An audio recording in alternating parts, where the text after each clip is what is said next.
Local సినీ ప్రపంచం నేను మీ హేమమాలిని. మరి ఇవాల్టి మన సినీ ప్రపంచంలో ఏమేం అప్డేట్స్ ఉన్నాయో ఇప్పుడు చూసేద్దాం.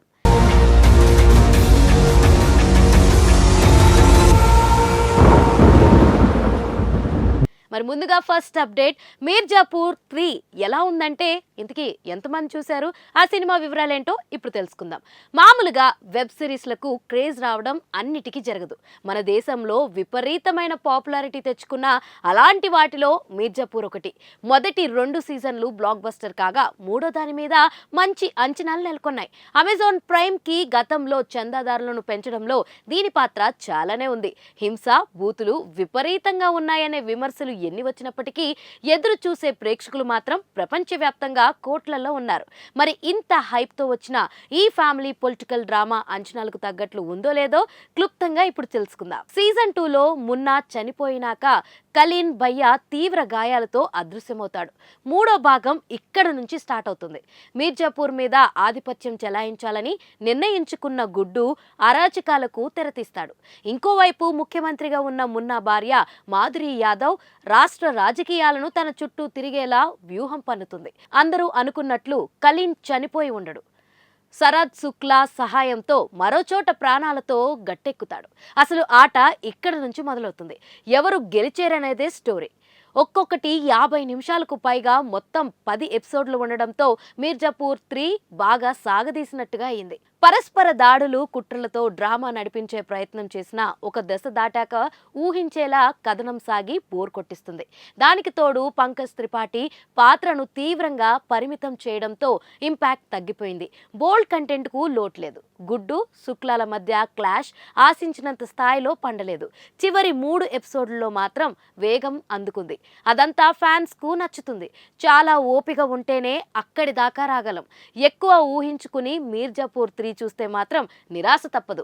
4వ సీజన్ డౌటే.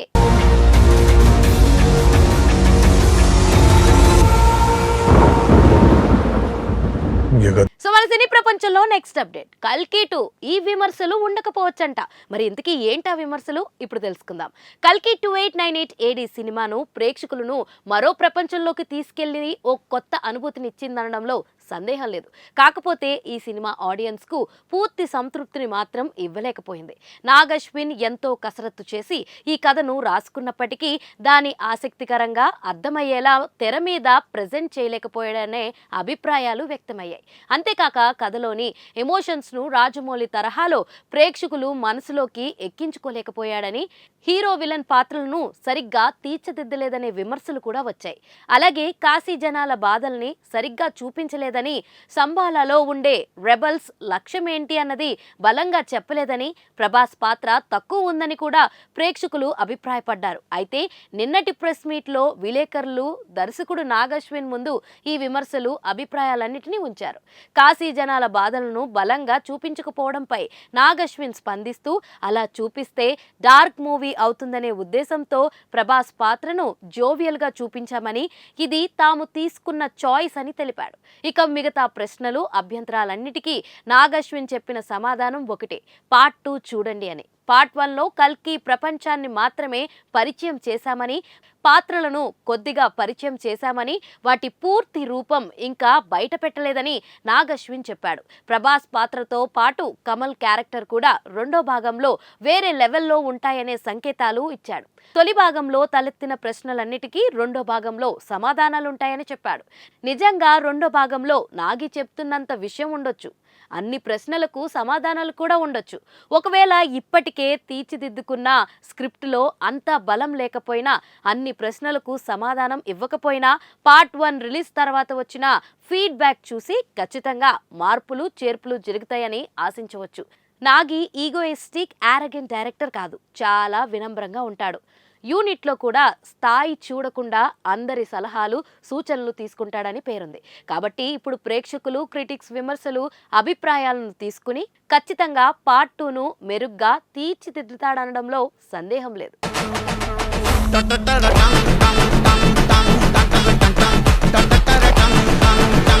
మన సినీ ప్రపంచంలో నెక్స్ట్ అప్డేట్ రాజ్ తరుణ్ విషయంలో భిన్న కోణాలు కనిపిస్తున్నాయి. ఇందుకే అదేంటో ఇప్పుడు చూసేద్దాం. ఎందుకో కానీ ఈ మధ్య నటీనటులు తరచుగా వివాదాలు, పోలీస్ కేసుల్లో చిక్కుకుని మీడియాలో, ప్రేక్షకుల్లో హాట్ టాపిక్ గా మారిపోతున్నారు. ఆ మధ్య బెంగళూరు రేవ్ పార్టీకి సంబంధించి హేమ ఇష్యూ ఎంత రచ్చ చేసిందో చూసాం. పక్క రాష్ట్రాల్లో దర్శన్ మీద అభిమాని హత్య రాద్ధాంతం చాలా దూరం వెళ్ళింది. తాజాగా యువ నటుడు రాజ్ తరుణ్ మీడియాలో హైలైట్ అయ్యాడు. లావణ్య అనే యువతి సహజీవనంలో ఉన్న తనను అతను మోసం చేశాడని, తప్పుడు అభియోగం వల్ల 43 రోజులు జైల్లో ఉండాల్సి వచ్చిందని పేర్కొంటూ నార్సింగ్ పోలీస్ స్టేషన్లో కంప్లైంట్ ఇచ్చింది. రాజ్ తరుణ్ ఎక్కువ సమయం తీసుకోకుండా స్పందించాడు. 2014 నుంచి 2017 దాకా కలిసున్న మాట వాస్తవమేనని, సహజీవనం చేశామని, అయితే లావణ్య డ్రగ్స్కు అలవాటు పడ్డాక దాన్ని మానుకోమని చెప్పినందుకు గొడవలు పెట్టడం మొదలుపెట్టిందని పేర్కొన్నాడు. ఇల్లు నాదే అయినప్పటికీ మాదక ద్రవ్యాల కేసులో లావణ్య ఉండడంతో తానే బయటికి వచ్చానని, ఇప్పుడది స్వంతం చేసుకోవడానికి ఈ డ్రామా మొదలుపెట్టిందని అన్నాడు. తిరగబడ్ర స్వామి హీరోయిన్ మాల్వి మల్హోత్రా ముంబైలో ఉంటే ఆమెతో ప్రేమలో ఉన్నానని చెప్పడాన్ని కొట్టిపారేశారు. నిజాలు విచారణలో బయటపడతాయి, కానీ హఠాత్తుగా లావణ్య ఇప్పుడు బయటికి వచ్చి కేసు పెట్టడం చర్చనీయాంశంగా మారింది. తిరగబడ్ర స్వామి టైం నుంచే తమ బంధం బెడిసి కొట్టిందని ఆమె ఆరోపిస్తుండగా చాలా ఏళ్ల క్రితమే విడిపోయామని రాజ్ తరుణ్ అంటున్నాడు. జీవితంలో పెళ్లి చేసుకోకూడదని గతంలోనే నిర్ణయించుకున్న విషయాన్ని ఈ సందర్భంగా గుర్తు చేశాడు. అసలే వరుస ఫ్లాపులతో ఉన్న ఈ కుర్ర హీరో ఆశలన్నీ తిరగబడ్ర స్వామి మీదనే ఉన్నాయి. మాస్ టచ్ ఉన్న కమర్షియల్ సబ్జెక్ట్ కావడం వల్ల ఖచ్చితంగా బ్రేక్ దొరుకుతుందనే నమ్మకంతో ఉన్నాడు. ఈలోగా ఈ ట్విస్ట్. మన సినీ ప్రపంచంలో నెక్స్ట్ అప్డేట్. డైరెక్టర్ రాజమౌళిపై నెట్ఫ్లిక్స్ డాక్యుమెంటరీ. దేని గురించో తెలుసా? ఇప్పుడు తెలుసుకుందాం.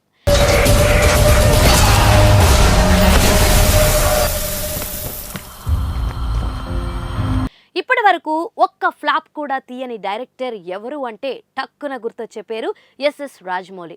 ఇప్పటి వరకు ఆయన తీసిన 12 సినిమాలు విజయాలే. ఒక్కో సినిమాకి ఏళ్లకి ఏళ్లు టైం తీసుకుని జక్కన్నలా చెక్కుతూనే ఉంటారు రాజమౌళి. ఆ కష్టం ఆడియన్స్ కి స్క్రీన్ పై కనిపిస్తూనే ఉంటుంది. ఇక బాహుబలి, RRR చిత్రాలతో అంతర్జాతీయ స్థాయిలో ఇండియన్ సినిమాను నిలబెట్టారు రాజమౌళి. అలాంటి దర్శక ధీరుడిపై ప్రముఖ OTT ప్లాట్ఫామ్ నెట్ఫ్లిక్స్ ఓ డాక్యుమెంటరీ రూపొందించింది. తాజాగా ఈ విషయాన్ని ప్రకటిస్తూ ఇందులో ఏం చూపించబోతున్నామో కూడా చెప్పుకొచ్చింది. మోడర్న్ మాస్టర్స్ పేరుతో తీసిన ఈ డాక్యుమెంటరీ సిరీస్ ఆగస్టు 2 నుంచి నెట్ఫ్లిక్స్ లో ప్రచారం కాబోతుంది. ఒక్కో మనిషి జీవితంలో ఎన్నో బ్లాక్ బస్టర్లు, అంతులేని ఆశయం, మరి ఈ దిగ్గజ దర్శకుడు ఈ స్థాయికి రావడానికి ఎంత కష్టపడ్డారు అనేది మోడర్న్ మాస్టర్స్ ద్వారా తెలుసుకోండి. ఆగస్టు 2 నుంచి నెట్ఫ్లిక్స్ లో అంటూ OTT సంస్థ సోషల్ మీడియాలో పోస్ట్ చేసింది. ఈ డాక్యుమెంటరీని అనుపమ చోప్రా సమర్పిస్తున్నారు. ఇందులో ప్రముఖ హాలీవుడ్ దర్శకులైన జేమ్స్ కెమెరూన్, జో రూసా, అలానే కరణ్ జోహర్, ప్రభాస్, జూనియర్ NTR, రామ్ చరణ్, రానా వంటి స్టార్లు రాజమౌళిపై వారి అభిప్రాయాలను తెలియజేయనున్నారు. అలానే జక్కన్నతో వారి అనుబంధాన్ని పంచుకున్నట్లు తెలుస్తుంది. అప్లోజ్ ఎంటర్టైన్మెంట్, ఫిలిం కంపానియన్ స్టూడియోలతో కలిసి నెట్ఫ్లిక్స్ ఈ డాక్యుమెంటరీని రూపొందించింది. 74 నిమిషాల ఈ డాక్యుమెంటరీ ఫిలింలో రాజమౌళి సినీ ప్రయాణం, పలు ఇంటర్వ్యూలను కూడా చూపించబోతున్నారట. ఇక కెరియర్ విషయానికి వస్తే రాజమౌళి చివరిగా 2022లో RRR సినిమాతో ఆడియన్స్ ను పలకరించారు. రామ్ చరణ్, NTRలతో కలిసి చేసిన ఈ multi starrer Indian box office ను షేక్ చేసింది. ఏకంగా మన దేశానికి ఆస్కార్ ను కూడా తెచ్చిపెట్టింది. ప్రస్తుతం మహేష్ బాబుతో తన తర్వాతి ప్రాజెక్ట్ ను ప్రకటించారు రాజమౌళి. దీని ప్రీ ప్రొడక్షన్ పనులు శరవేగంగా జరుగుతున్నాయి. ఇందులో ఇండోనేషియన్ నటి చెల్సియా ఎలిజబెత్ ఇన్స్లాన్ హీరోయిన్ గా నటిస్తుందంటూ టాక్ కూడా ఉంది. కానీ కాస్టింగ్ పై ఇంకా ఎలాంటి అధికారిక ప్రకటన రాలేదు. త్వరలోనే ఈ సినిమా సెట్స్ పైకి వెళ్లే అవకాశం ఉంది. ఇప్పటికీ ఈ సినిమా స్క్రిప్ట్ వర్క్ పూర్తయినట్లు తెలుస్తుంది. రాజమౌళి తండ్రి విజయేంద్ర ప్రసాద్ ఈ సినిమాకి కూడా కథ అందిస్తున్నారు. సో చూసారు కదా, ఇదండి ఇవాల్టి సినీ ప్రపంచం. మరొక ఇంట్రెస్టింగ్ సినీ ప్రపంచం అప్డేట్ తో మళ్ళీ కలుసుకుందాం. అప్పటి వరకు చూస్తూనే ఉండండి పూరా local. This is your Hemamalini signing off. Bye.